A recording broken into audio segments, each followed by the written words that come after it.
tratar de ordenar y sintetizar las ideas que traía y las que, digamos, han surgido de acá y que quiero decir algo. En primer lugar, tratándose de la presentación de un libro, lo que tengo que decir es lo que se espera que diga, pero lo digo fundadamente. Cómprenlo.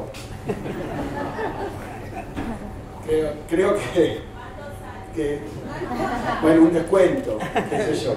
No, pero no, y digo esto porque me parece que bueno, que hoy estamos para festejar y para hablar en torno a este libro, pero obviamente, como hemos visto en las intervenciones anteriores, este libro tiene esa virtud, por eso es que lo recomiendo, porque desencadena reflexiones y discusiones mucho más amplias, diría yo, que lo que parece ser el eje central o el objetivo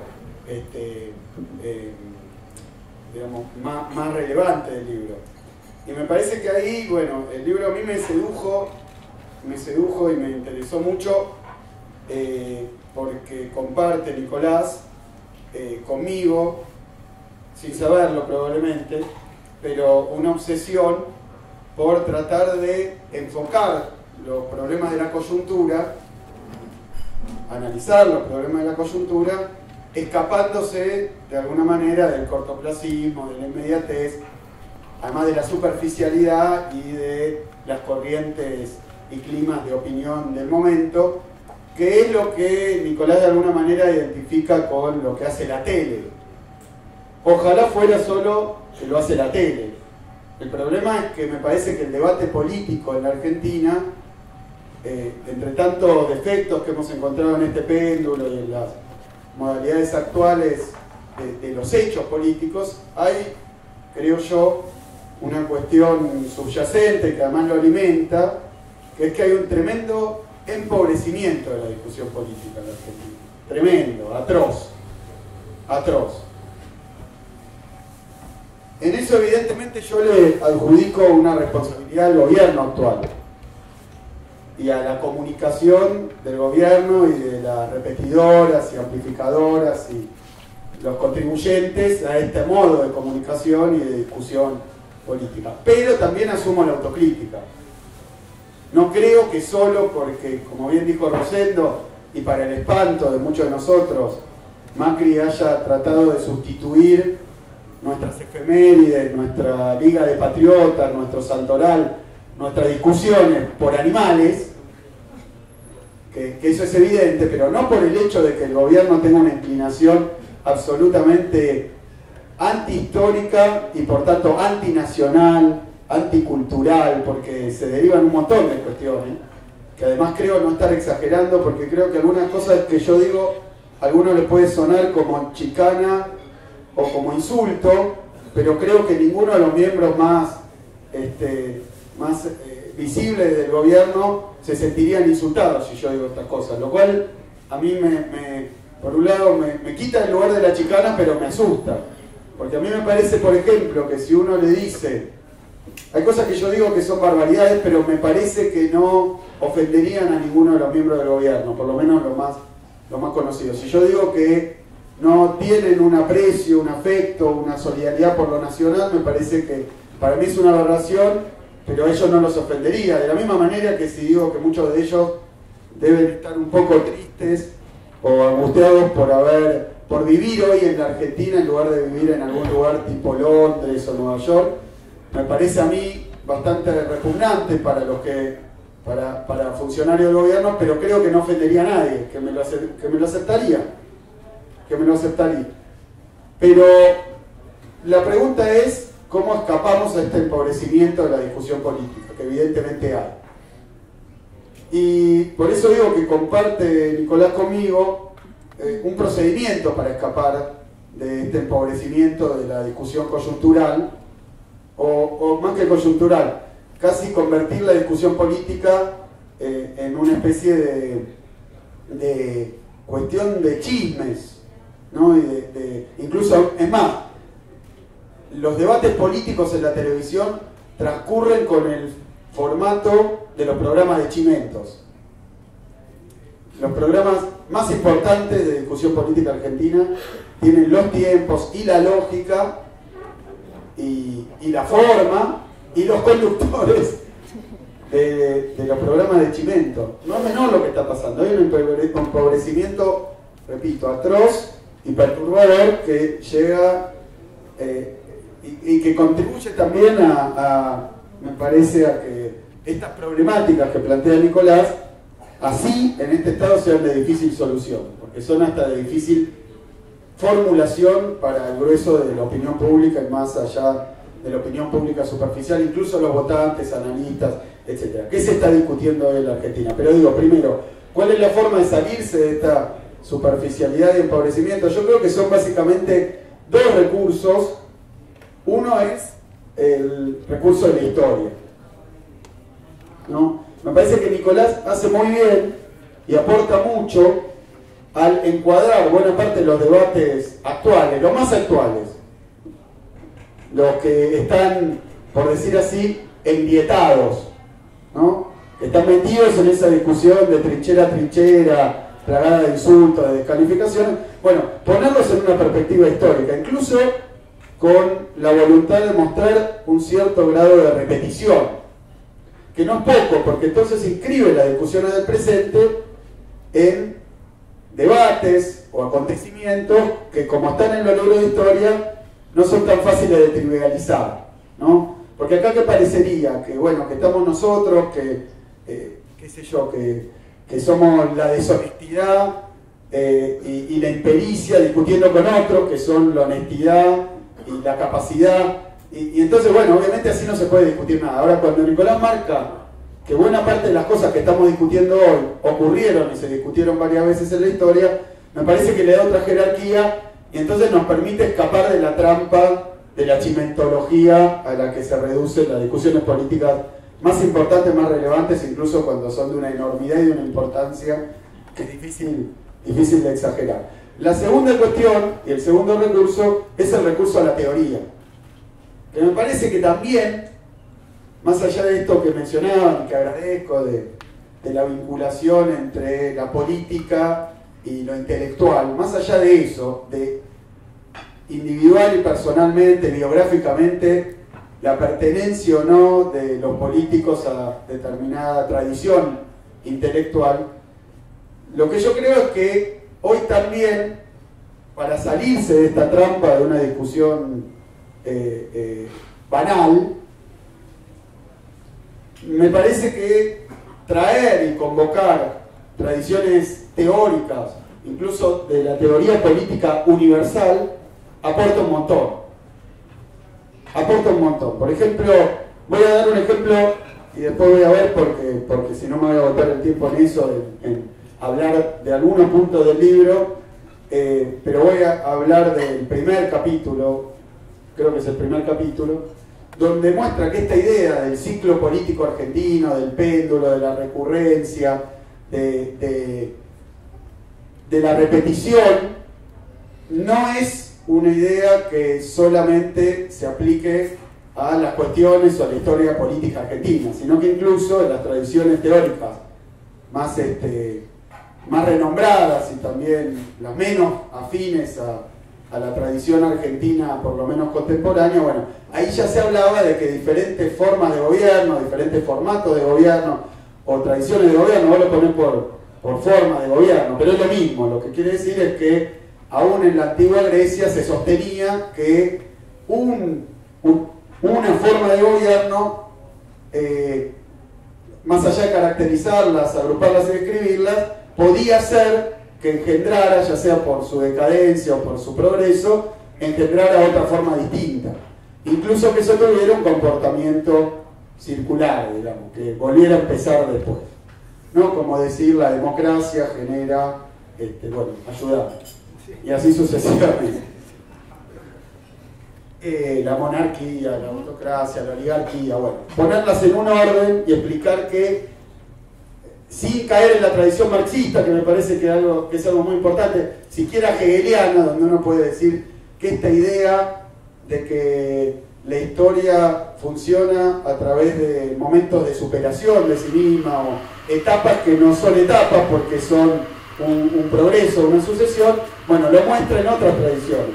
Pero ¿qué quiere decir, Nicolás? Que no nos pasa solo a nosotros, no es la primera vez que se analiza y nuestro ornamental local, casi folclórico, no es lo único que tenemos para agotar la discusión de si es lógico o no que después de una etapa liberal venga una etapa industrialista o popular o nacionalista y bueno, después vuelve a empezar. No es una enfermedad únicamente del bicho que estamos analizando, la Argentina, sino que se ha detectado esta suerte de progresión, regularidad, incluso sucesión de negaciones y contradicciones y negaciones de la negación. No es la primera vez que se ha visto en la historia de la humanidad acá en la Argentina, no somos el único caso. Me parece que eso ya le da una perspectiva distinta y un enfoque distinto y una apertura distinta al pensamiento, porque si no parece, miren, hay un premio Nobel de Economía, es bastante famoso pero está bastante olvidado, Kuznets se llama, que decía que cuando uno quiere estudiar las economías de los países en el mundo, debe agrupar a estos países en diferentes tipos, porque hay similitudes que permiten simplificar el análisis. No hay que estudiar 192 economías distintas, sino que podemos agrupar. Y él decía, hay 4 categorías para estudiar, ¿la conoce? Hay 4 categorías para estudiar las economías del mundo y se pueden encasillar todas las economías del mundo en 4. Uno son los países desarrollados, otros son los países subdesarrollados, esas son 2 categorías, y las otras son Japón y Argentina. Pero si uno entiende los 4 casos, entendió todos. Pero claro, esa es una tentación. La especificidad de la Argentina nos puede borrar o hacer olvidar el hecho de que esta historia de repetición, de recurrencia, que hasta se podría ver en los bipartidismos más consolidados. ¿No? Esto de que va, si uno dice, no, la historia se repite porque va de republicanos a demócratas y este es un mal de la sociedad norteamericana. No sé si es un mal. Acá obviamente este péndulo remite a varios aspectos peculiares asociados a el derrotero económico de la Argentina y la imposibilidad de despegar de la economía argentina, que algunos sostenían que dependía solamente de factores argentinos, ¿no? Que nosotros tenemos una gran frustración porque en algún momento fuimos la, qué sé yo, 6ª economía mundial y ahora estamos muy abajo, entonces ¿por qué no somos la primera? Esa vendría a ser una de las preguntas para los economistas. Pero también uno podría verlo al revés. Somos una economía subdesarrollada y el mundo subdesarrollado ha tenido varias dificultades que no son solo la de Argentina para salir de ahí. Y exceptuando pequeños casos y perlitas que han logrado con peculiaridades muy llamativas y además casi deslumbrantes, han logrado superar el estado de subdesarrollo, todo lo demás no. O sea que la Argentina no tiene nada de nuevo, más allá de sus particularidades, cómo ha evolucionado esto y de las, como decía esto, del ciclo de la ilusión, ¿no? Y el desencanto, de cuánta ilusión nos genera a cada paso, de todo lo que creemos que podemos ser y no logramos serlo, pese a que tenemos bastantes limitaciones objetivas para casi decir que es imposible. Pero de nuevo, valorando esta cuestión en el libro, me parece que hay varios factores en los que este doble enfoque, ¿no? Este doble enfoque de las problemáticas actuales o los debates actuales desde una perspectiva histórica y teórica permite salir de la linealidad que muchas veces subsuma este debate bueno, en una charca, digamos, de insultos. Entonces esto es lo primero que festejo. Lo que estamos discutiendo acá, incluso elementos novedosos de la discusión, se ha debatido varias veces y vale la pena convocar autores de tradición, de otras tradiciones y de otras épocas para discutirlo de nuevo. Incluso tengo que agradecer porque muchos de esos autores no son autores que forman parte de mi biblioteca habitual. Entonces, en ese sentido creo que le va a aportar a cualquiera. Ahora, ¿qué es lo que estamos discutiendo? ¿O qué es lo que veo yo que estamos discutiendo? Y bueno, acá tengo que ser autorreferencial. Me lo tomé personalmente este asunto, ¿no? Así que permitime hablar así. Lo que estamos discutiendo es por qué perdió el kirchnerismo. Lo que estamos discutiendo es por qué perdió el kirchnerismo. Que es lo mismo, prácticamente, lo contracara de la otra discusión, porque es idéntica, de por qué ganó el macrismo. Hay algunos que hacen más énfasis, incluso con tono de escándalo, en esta pregunta: ¿por qué perdimos? ¿Por qué perdimos? Incluso hay una especie de planteo que creo que proviene más que nada de los medios de comunicación dominantes, pero ahí no me lo quiero tomar como algo contra nosotros. Pero han sustituido esta discusión de por qué perdimos por otra, o más bien la han puesto bajo la etiqueta de otra discusión, otro enfoque, que es el de la autocrítica. Que vendría a querer decir lo siguiente: el kirchnerismo perdió por errores propios. Entonces, lo digo porque cuando uno iba a los programas de televisión en 2015, en fines de 2015, principios del 16, de lo único que se hablaba era, bueno, de esa autocrítica que nosotros teníamos que hacer, que obvio que la teníamos que hacer y la tenemos que hacer, pero con esta carga emocional. De esa autocrítica, o sea, de lo que hizo mal el gobierno, o Cristina, o Kicillof, o Cristina con Scioli, o lo que sea, de ahí va a salir la clave, ahí está la explicación de por qué se perdió la elección. Hay otros que ponen el énfasis, también con un poco de espanto, en el otro lado, que sería así: ¿cómo pudieron ganar? ¿Cómo pudieron ganar? Yo digo, son dos partes de lo mismo, pero uno puede poner énfasis en el otro lado. Entonces hay varios libros, creo que también existen, de cómo fue la gestación del PRO, y así como hacen unilateralmente énfasis en los errores del kirchnerismo, hacen unilateralmente énfasis en los aciertos del macrismo. Porque es obvio que como ganaron ellos y perdimos nosotros, esto tiene algún asidero, ¿no? Tiene alguna lógica. Ahí yo quiero hacer una pequeña salvedad, y en realidad quiero hablar de eso. Quiero hablar de eso, que no voy a agotar el tema, pero voy a dar algunos elementos sobre esta cuestión y sobre esta pregunta. ¿Por qué perdimos? ¿Por qué ganaron? Que además, convengamos que esas visiones unilaterales o recargadas en un aspecto del asunto también tienen fecha de vencimiento, y como decía recién Ana, y un poco está planteado en el libro, como, a ver, nadie esperaba, o pocos esperaban, que Macri perdiera 30 puntos de popularidad desde comienzo del 18 a ahora. Entonces, bueno, ha cambiado el clima político, y entonces han cambiado las preguntas. Capaz estas preguntas estén viejas, ahora tendría que aparecer más bien la pregunta que además, fíjense que esto pasa mucho con la historia, lo cual es horripilante a la hora de meterse en esta disciplina que los políticos tenemos necesariamente que hacer. Y afortunadamente, y yo estoy muy agradecido, otros de otras disciplinas también se dedican a hacer este oficio ingrato de hacer una suerte de historia del presente, ¿no? Es un oficio ingrato, espantoso, porque todos sabemos que la historia se reescribe todo el tiempo, sobre todo que muchas veces la historia, como los libros, como los cuentos, como las novelas, recién se entiende al final. O sea, la caracterización de una etapa es mucho más sencilla de hacer al final de esa etapa.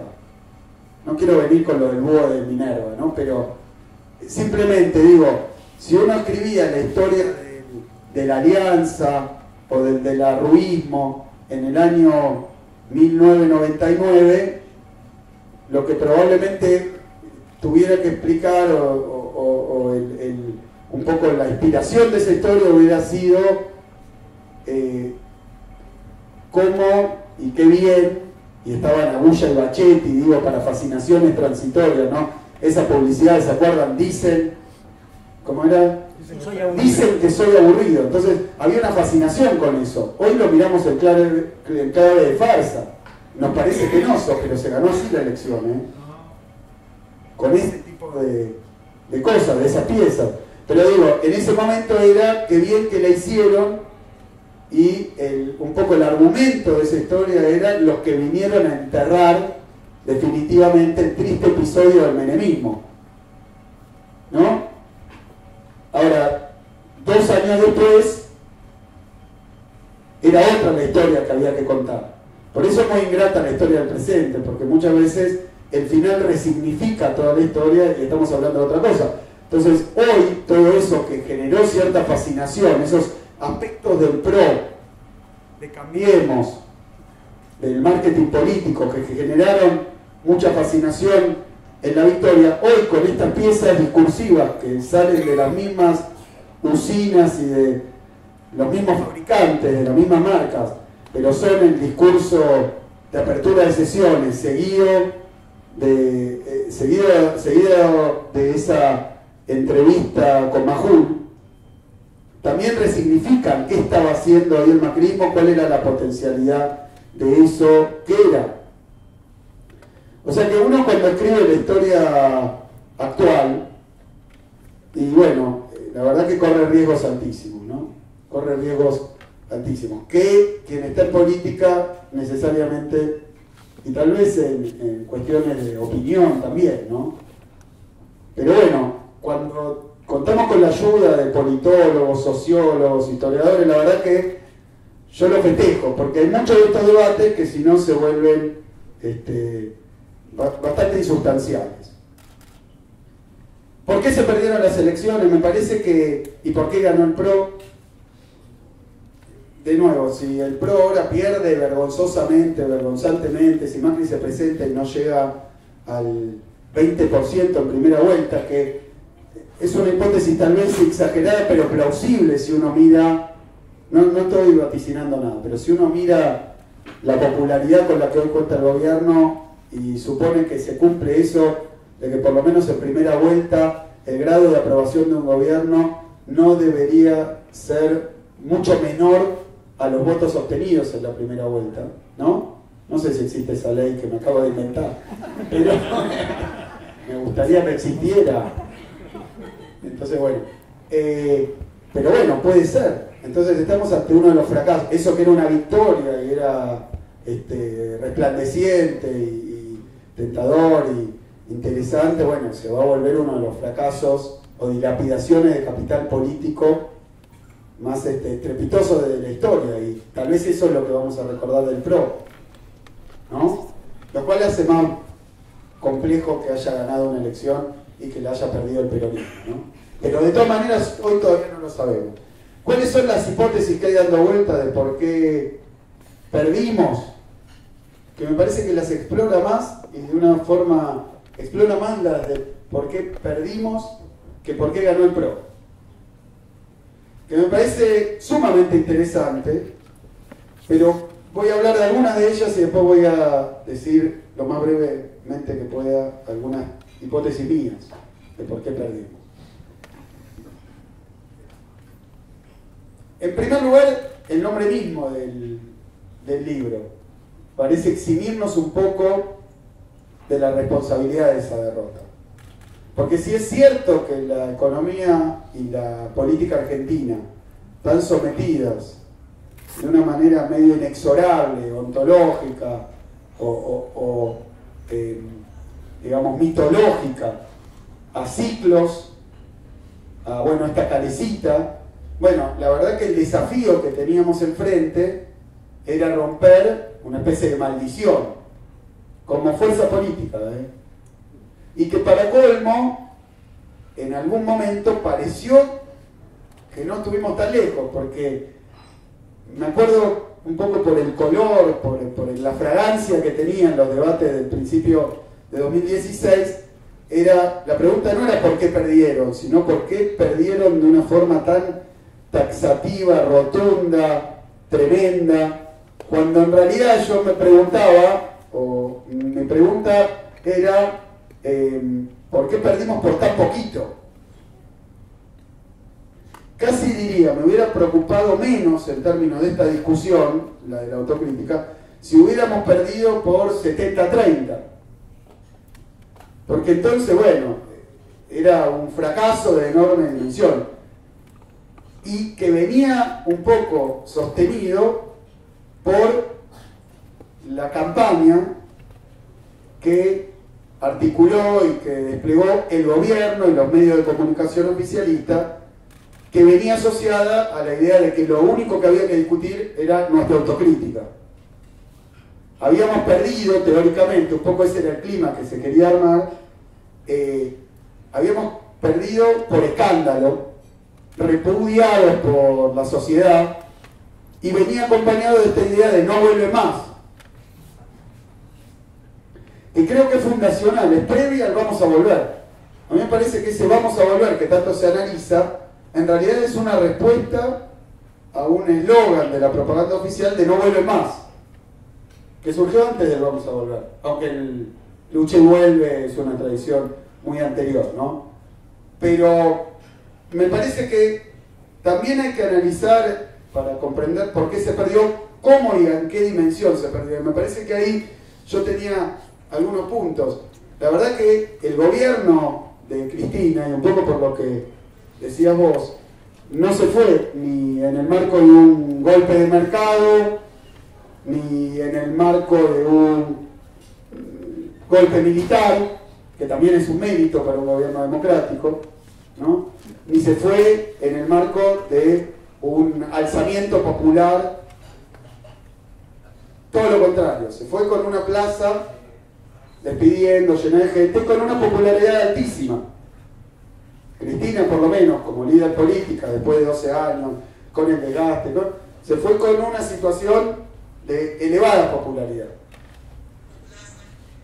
Me parece que las tesis sobre por qué pasó eso, una es esta cuestión medio cíclica, medio económica, medio estructural, de que la Argentina está condenada a tener esta evolución, este desenvolvimiento pendular o cíclico o circular, digamos, todo bueno. La segunda que me parece que plantea Nicolás y que me parece que es importante y es más moderna y que atañe a toda América Latina, otro favor que nos hace Nicolás, que es poner las discusiones de la Argentina medio provincialistas y, como decía, folclóricas, en un marco de algo que ha ocurrido y se ha repetido en buena parte de los gobiernos, se dice del giro a la izquierda, por ponerle un nombre, no sabemos si son populistas, progresistas, de izquierda, socialistas, porque cada uno ha tenido su propio... Pero la cosa es, en clave autocrítica, nos faltó una estrategia, formular, entusiasmar, delimitar y exponer una estrategia y una visión de futuro. ¿No? Si no entiendo mal. Es algo que nos faltó. Entonces, los gobiernos populares tenían una estrategia defensiva, donde era vamos a trabajar para que no se pierdan derechos, para distribuir la riqueza, como todavía resarcitoria o reparatoria de la crisis neoliberal y un poco antigua. Como que había que haber pasado la ofensiva en lo discursivo y en lo propositivo. No tanto, estamos acá porque somos los antineoliberales, el factor común de todos los gobiernos y las experiencias de los 2000, sino que estamos acá con este proyecto para los próximos 70 años. Yo coincido, coincido, me hago cargo de eso, que faltó.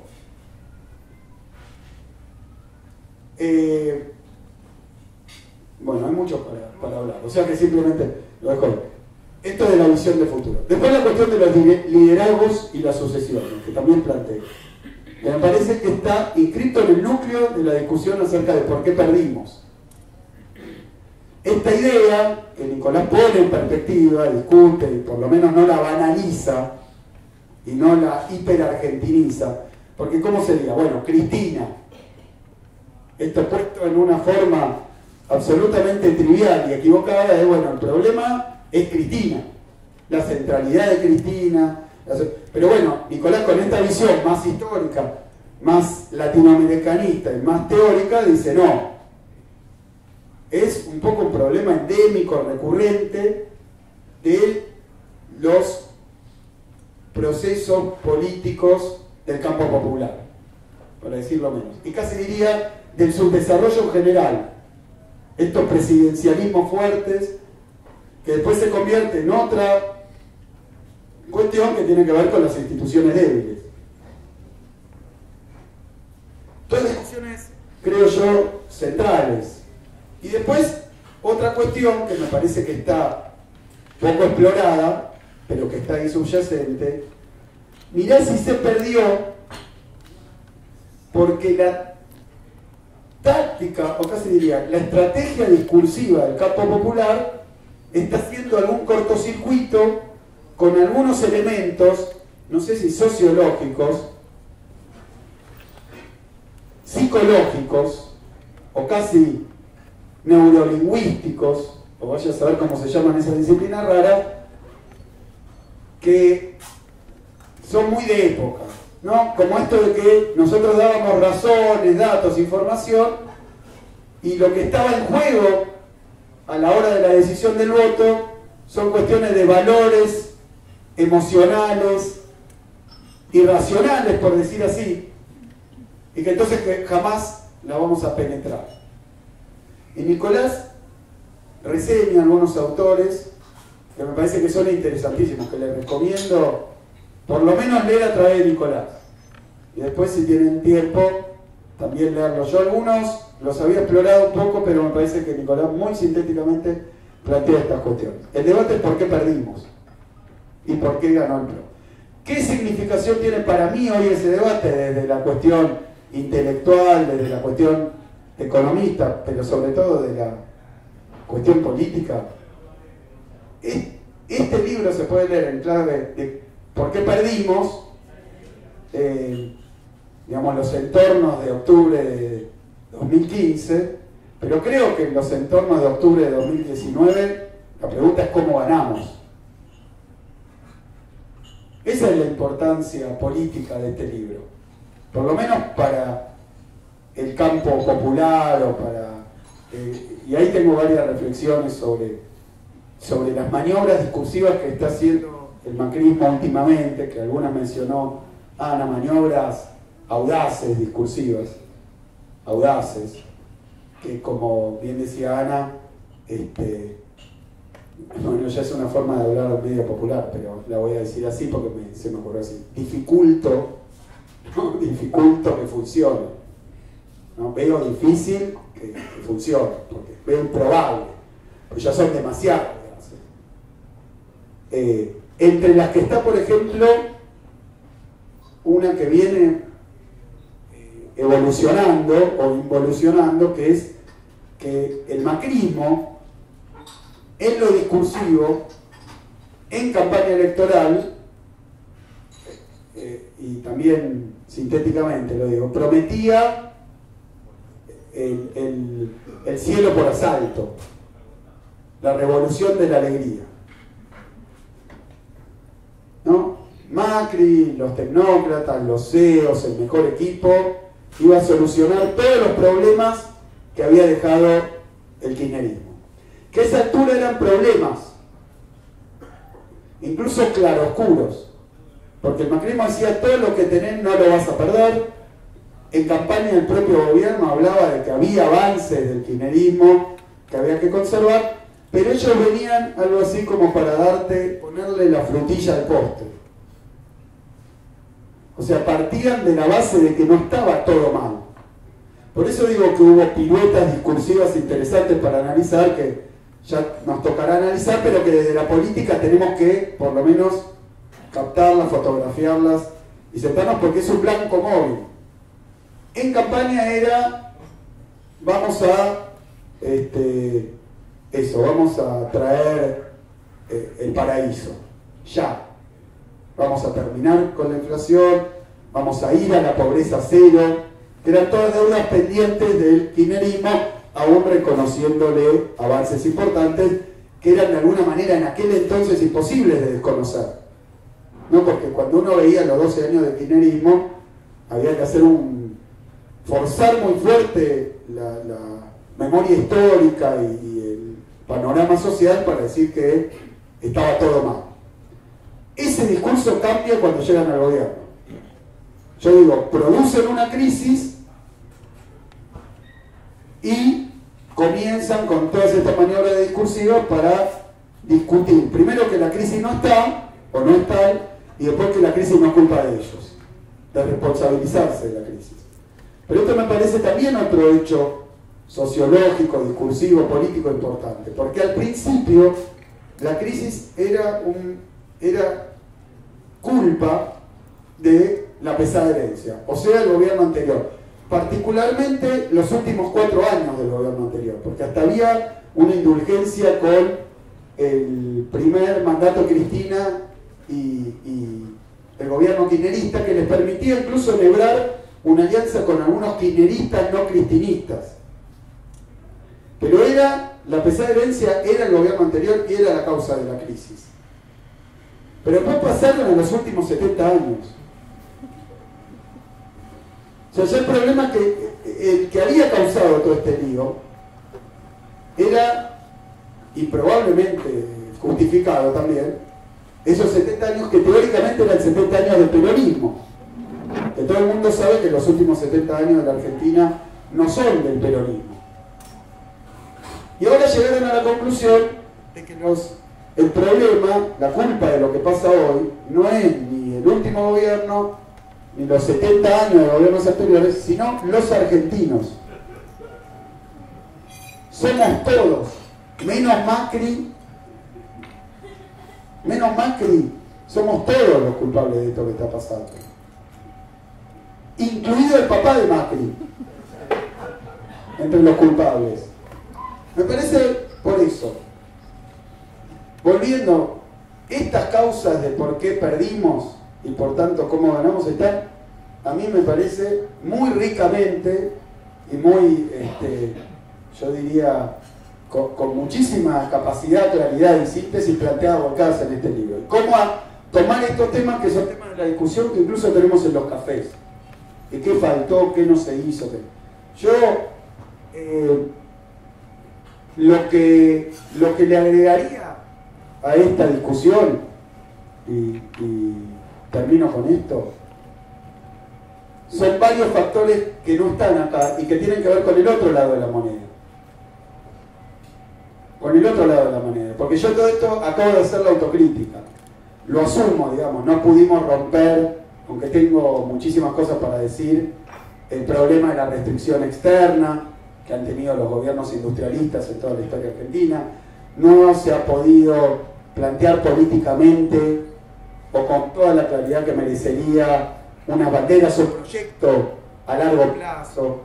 No se ha podido discutir o superar esta dialéctica de los liderazgos fuertes y la continuidad, para ponerlo así. Hay un montón de cosas para discutir, pero hay varias cosas que están, además de eso, que creo de nuevo que se nos van a ir dilucidando con el paso de la historia. Y con esto cierro. El caso de Alessio me parece que abre un lado B, nos deja espiar un lado B de lo que ocurrió en 2015, que algunos intuíamos, pero que no conocíamos. Un lado B. Todavía no quiero dar ningún dictamen sobre qué, pero es un lado B. En Argentina, para que ganara Macri, además de todo esto que podemos decir y la autocrítica que podemos hacer, pasaron cosas de enorme gravedad. Que hace incluso preguntarse por cuestiones de la debilidad institucional. ¿De qué estamos hablando cuando hablamos de debilidad institucional? ¿Cuáles son las reglas del juego que había y cuáles nosotros, digamos, cumplimos, pero que no estaban vigentes? Me da la impresión. Y después hay otro factor importante, y esto es lo último, para discutir esta cuestión, y que tiene que ver con la cosa económica, ¿no? Que yo me permito, porque como yo presenté el libro de Scaletta, ¿te acordás? Claudio, sí. De Claudio, y el libro de Claudio es uno de los elementos analíticos, voy a decir algo que puede ser una herejía, pero yo creo que nuestro gobierno no chocó con la restricción externa. Eso es lo que yo opino, por lo menos en sentido clásico. Que hay varias cosas más, entre las que están Buitre, la situación internacional y varias cosas más. Que no hubo un problema de stop and go. Y eso me parece importante yendo a todas las otras discusiones. Pero bueno, si hay preguntas o si hay más debate, volvería a eso. Simplemente lo que quiero decir es que me parece que es un elemento fundamental para entender lo que pasó y además como tiene que ser cualquier aportación teórica o cualquier discusión analítica, me parece que lo más importante que tiene es que participe de la discusión sobre el qué hacer. Sobre el qué hacer, sobre cómo afrontar los desafíos que vienen. Así que, bueno, esto es lo que en principio tengo para decir. Muchas gracias.